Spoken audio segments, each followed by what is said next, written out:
Assalamualaikum warahmatullahi wabarakatuh. Bismillahirrahmanirrahim.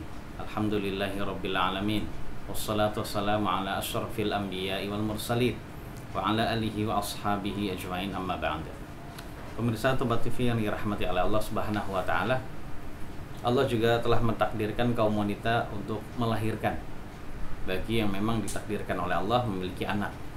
Dan ketika Allah Subhanahu wa taala telah mentakdirkan kaum wanita melahirkan, maka Allah juga telah memberikan dan menetapkan hukum-hukum yang berkenaan dengan kelahiran seorang wanita. Dan di antara hukum yang berkenaan dengan kelahiran kaum wanita adalah yang berkenaan dengan damun nifas, itu darah nifas. Pemirsa sekalian yang dirahmati Allah Subhanahu wa taala dimanapun antum berada, apa yang disebut dengan darah nifas? Darah nifas itu kata mayoritas ulama, itu dari kalangan para ulama mazhab mazhab Hanafi dan juga Asy-Syafi'i, itu ad-damul khariju aqibal wiladah. Jadi darah yang keluar dari kemaluan wanita karena habis melahirkan.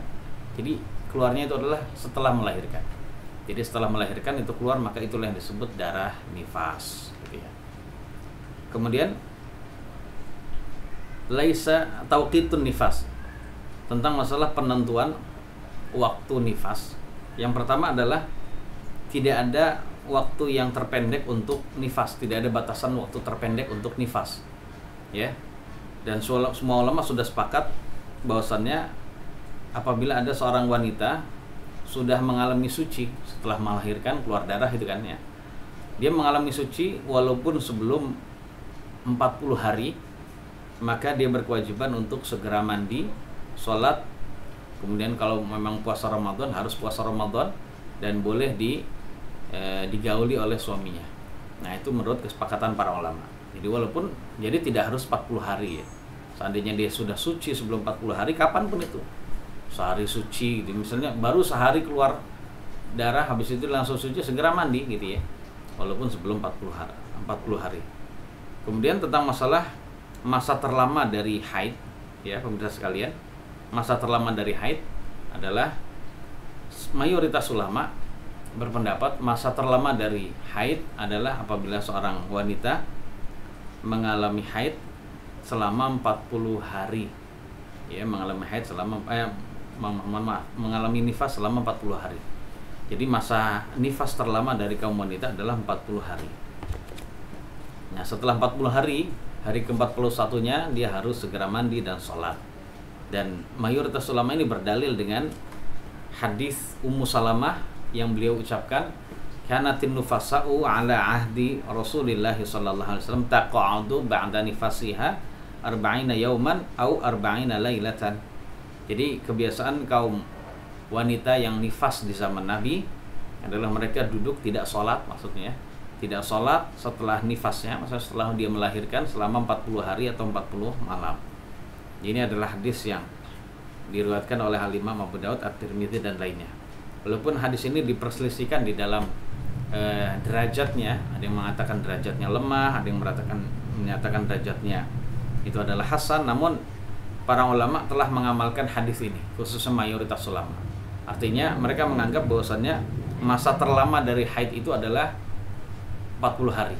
Apabila masih keluar darah, dan itu walaupun mirip dengan darah nifas gitu ya, lebih dari 40 hari, maka hari ke-41-nya tetap harus segera mandi, sholat, kemudian waktunya puasa Ramadan. Kalau puasa Ramadan gitu ya, maka harus puasa Ramadan dan boleh digauli oleh suaminya.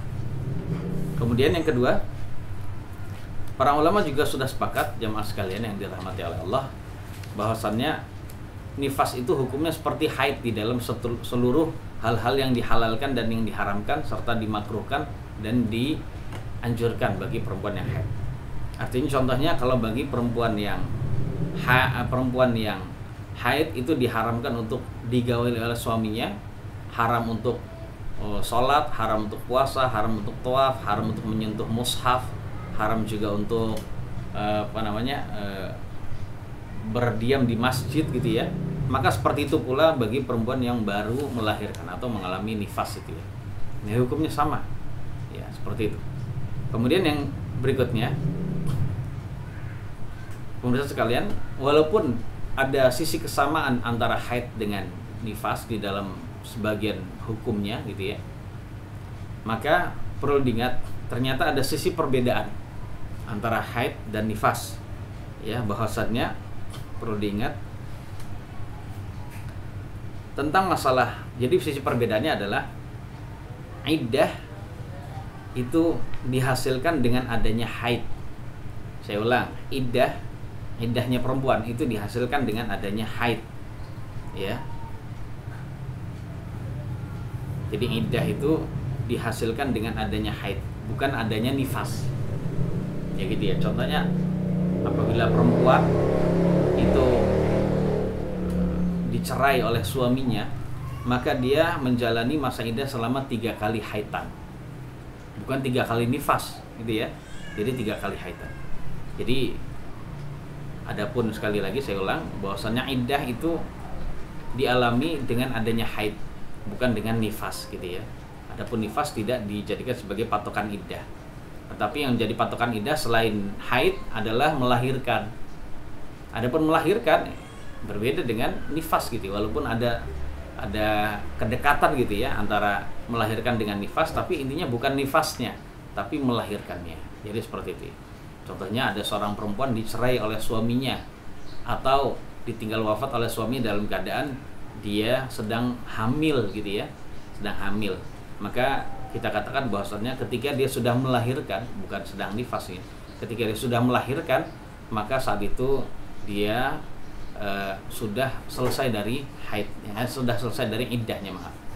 Jadi haid iddahnya itu ya, maaf, iddahnya itu dialami saat dia sedang hamil saja, walaupun dia ditinggal wafat oleh suaminya dalam usia kandungan 7 bulan misalnya, atau 7,5 bulan ya, 7,5 bulan, nggak lama, 1,5 bulan setelah suaminya meninggal anaknya lahiran, maka kita katakan iddahnya saat itu ketika dia lahiran langsung habis, iddahnya langsung selesai.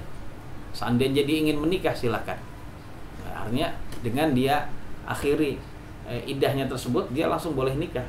Dia akhiri iddahnya dengan dia melahirkan, maka saat itu dia langsung boleh menikah kalau mau gitu ya. Dia boleh berhias, kemudian menerima lamaran gitu ya, berhias untuk bersiap-siap untuk menerima lamaran dan boleh menikah. Walaupun ketika itu dia sedang masa nifas, ya boleh menikah. Perempuan yang haid juga boleh menikah, namun untuk berhubungan intim nanti dulu setelah selesai dari nifasnya atau haidnya. Wallahu a'lam bishawab. Wassallallahu ala nabiyina Muhammadin wa alihi washabbihi wasallam. Alhamdulillahirabbil alamin.